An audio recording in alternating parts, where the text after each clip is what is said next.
شب عاشور کا، اور حسین ابن علی اپنے ملکوتی اصحاب کے درمیان موجود ہیں۔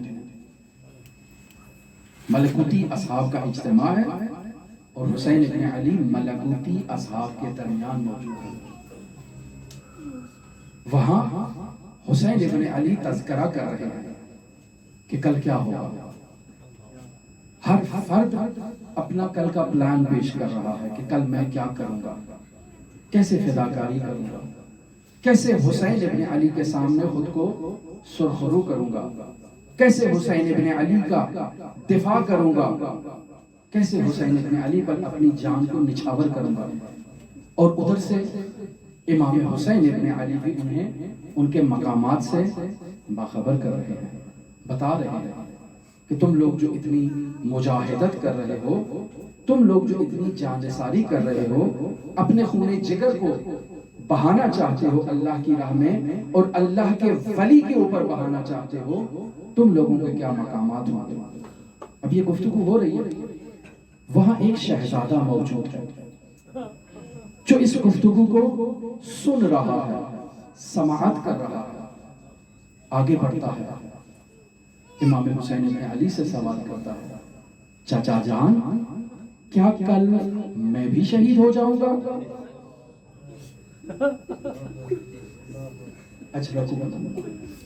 چاچا جان کیا کل میں بھی شہید ہو جاؤں گا؟ سوال کرتے ہیں، جواب ابھی نہیں دیا، سوال کرتے ہیں کہ بتاؤ بیٹا تمہارے نزدیک موت کیا ہے؟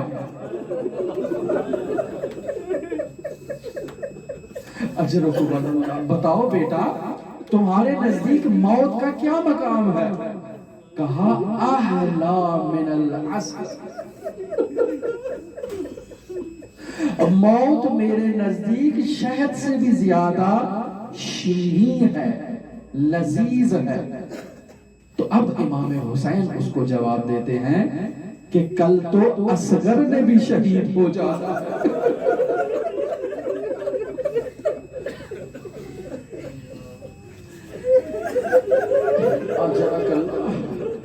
کل تو اصغر نے بھی شہید ہو جانا ہے۔ اب جلال آیا، چچا کیا وہ خیموں میں آ جائیں گے؟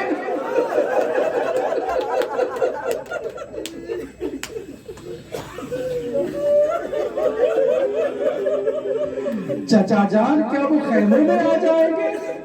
اب یہ سکوت ہے یہاں پر۔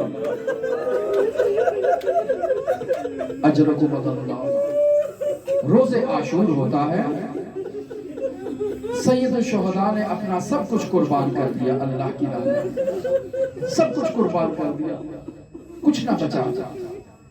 اب جب تمام بنی ہاشم اس دنیا سے رخصت ہو چکے تو حسین ابن علی نے دائیں دیکھا، بائیں دیکھا، جب کوئی ناصر نظر نہ آیا تو استغاثہ بلند کیا، واہ کہ اللہ تعالیٰ ناصرہ، میرا کوئی ناصر نہیں رہا، میرا کوئی مددگار نہیں رہا، اہل بیت کی حفاظت کی خاطر، ان کے دفاع کی خاطر کوئی مددگار موجود نہیں ہے۔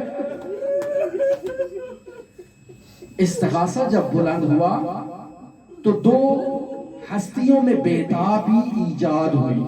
ایک ہستی کا ذکر کل بیان ہو چکا، شہزادہ علی اصغر، کل تذکرہ ہو چکا کہ شہزادے کی شہادت کے بعد مولا حسین ابن علی نے جب خیام کے پیچھے شہزادہ علی اصغر کو زیر خاک کیا، دفن کیا، نہیں معلوم کیسے امام حسین نے وہ تربت شہزادہ علی اصغر پر ڈالی ہوگی۔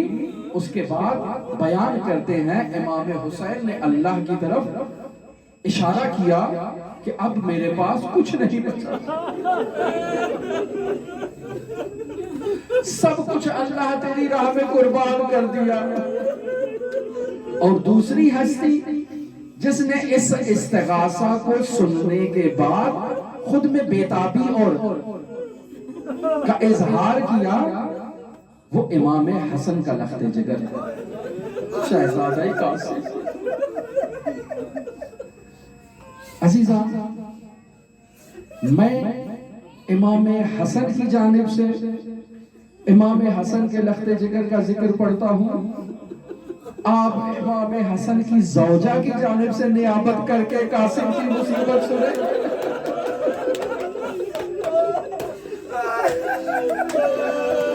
ام فروا کی طرف سے مصیبت کو سننے کے لیے خود کو آمادہ کر لے، نائب بن جائے ام فروا کا۔ اجرکم اللہ، اجرکم اللہ۔ قاسم نے بیتابی کا اظہار کیا، چچا کے پاس آئے اور چچا سے اذن جہاد کا مطالبہ کیا۔ امام حسین نے کہا نہیں بیٹا قاسم، تم میرے بھائی حسن کی نشانی ہو، اب بیٹا تمہیں جہاد کی اجازت نہیں دے سکتا۔ بیان ہوا کہ انسان جب سفر پہ جاتا ہے، مسافرت اختیار کرتا ہے، تو خواتین بہت زیادہ تیاری کرتی ہیں کہ یہ چیز بھی ضرورت میں آئے گی، یہ چیز بھی کام آ سکتی ہے، اسے ساتھ رکھ لوں۔ دو مائیں کربلا کی ایسی ہیں جن کی تیاری مکمل نہ تھی، جنہوں نے اپنے بچوں کے لیے ذرا کا انتظام نہ کیا تھا۔ ایک اصغر کی ماں تھی اور ایک قاسم کی ماں۔ کہا نہیں تم میرے بھائی حسن کی نشانی ہو، تمہیں اجازت نہیں دے سکتا۔ بہت اصرار کیا، چچا کے ہاتھوں کا بوسہ لیا، پیروں کا بوسہ لیا کہ کسی طرح سے چچا اجازت دے دے، اجازت نہ ملی۔ اب آتے ہیں اپنے خیمے کی طرف، اپنے زانوں پر سر رکھ کے زاروں قطار رو رہے ہیں حسن کی نشانی۔ اب اس عالم میں یا ماں نے یاد دلایا یا خود سے یاد آ گیا کہ بابا حسن نے ایک تعویذ باندھا تھا اور کہا تھا بیٹا قاسم جب کوئی مشکل وقت آئے تو اس تعویذ کا مطالعہ کر لینا۔ آج سے بڑی مشکل کیا ہو سکتی ہے؟ آج تک حسین ابن علی نے مشکل کا احساس نہیں ہونے دیا۔ 2 سال کا قاسم ہے، جب حسن مجتبیٰ کی شہادت ہوئی، حسین نے اتنے پیار اور محبت سے قاسم کو پالا ہے کہ حسین کو کبھی مشکل پیش ہی نہیں آئی۔ لیکن آج ایسی مشکل ہے کہ حسین ابن علی اذن جہاد نہیں دے رہے، اور قاسم کے لیے اس سے بڑی مشکل اور کیا ہو سکتی ہے؟ فوراً اس تعویذ کو کھولا، مطالعہ کیا، باپ کی تحریر کو مطالعہ کیا جس میں لکھا تھا بیٹا قاسم جب تم کربلا میں موجود ہو اور میرا بھائی تنہا ہو تو اپنی جان کو اس پر نچھاور کر دینا۔ بابا کی تحریر کا مطالعہ کیا، قاسم میں خوشحالی کی لہر دور آئی، اعلیٰ من العسل والی موت حاصل ہونے کے قریب ہے۔ بابا کی تحریر کو چوما اور آئے چچا کے پاس کہ چچا جان میں آپ کے لیے بابا کا تحریر نامہ لایا ہوں۔ چچا جان دیکھے تو صحیح بابا نے کیا تحریر کیا ہے۔ امام حسین نے بھائی حسن کی تحریر کو چوما، مطالعہ کیا اور قاسم کے ساتھ زاروں قطار رونے لگے، اور دونوں ہستیوں پر کشی طاری ہوئی، اس قدر گریہ ہوا، اس قدر آہو بکا ہوئی۔ اور پھر ملا دربندی لکھتے ہیں کہ امام حسین نے شہزادہ قاسم سے کہا کہ بیٹا قاسم تم تو بھیا کی وصیت لے آئے اذن جہاد لینے کے لیے، بھائی نے ایک وصیت مجھے بھی کر رکھی ہے۔ اب اللہ دربندی لکھتے ہیں کہ امام حسین کی 4 بیٹیوں میں سے ایک بیٹی کی وصیت تھی امام حسین کو کہ یہ قاسم کے ساتھ مخصوص ہے۔ اور اب شہزادہ قاسم کی تیاری کا وقت آیا، امام حسین نے شہزادہ قاسم کو تیار کیا، ان کے سر پر امامہ پہنایا، دونوں طرف سے امامے کے وہ امام حسین نے شہزادے کو ایسے تیار کیا جیسے کسی کو کفن پہنایا جاتا ہے۔ نہیں معلوم میں فرمانے کیسے دیکھا ہوگا کہ بھائی میرے بچے کو زندہ ہی آپ تیار کر رہے ہیں کفن پہنا کر۔ حمید بن مسلم کہتا ہے کہ خیام سے یہ جوان ایسے باہر نکلا جیسے 14ویں کا چاند طلوع کرتا ہے۔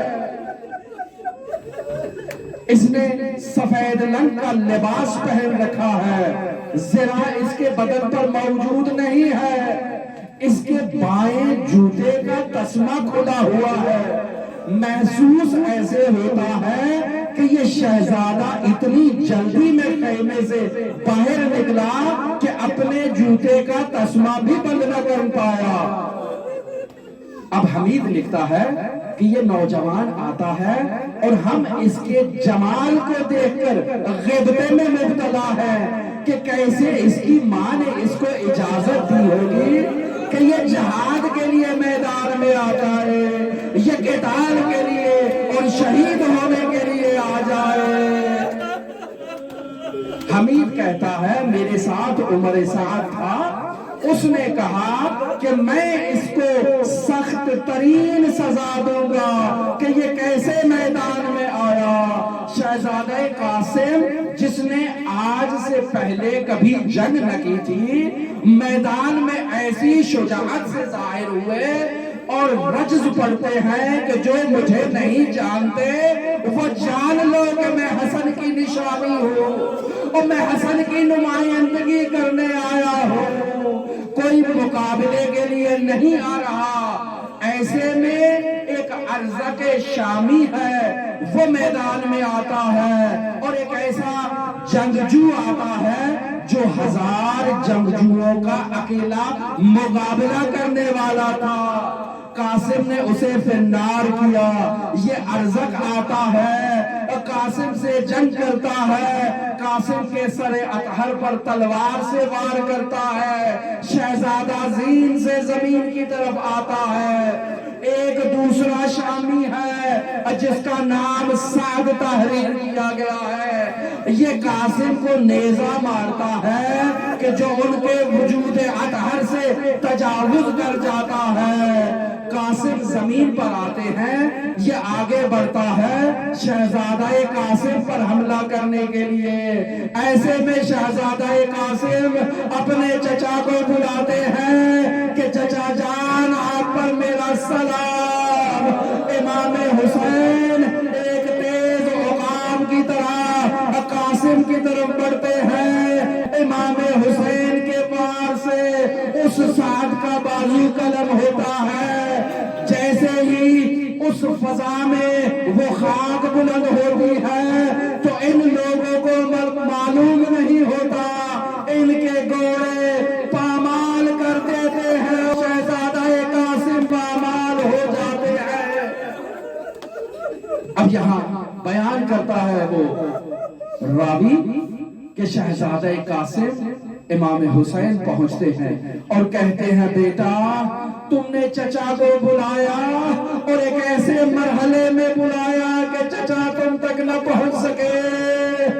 قاسم کو اٹھایا، قاسم کے سینے کو اپنے سینے سے لگایا۔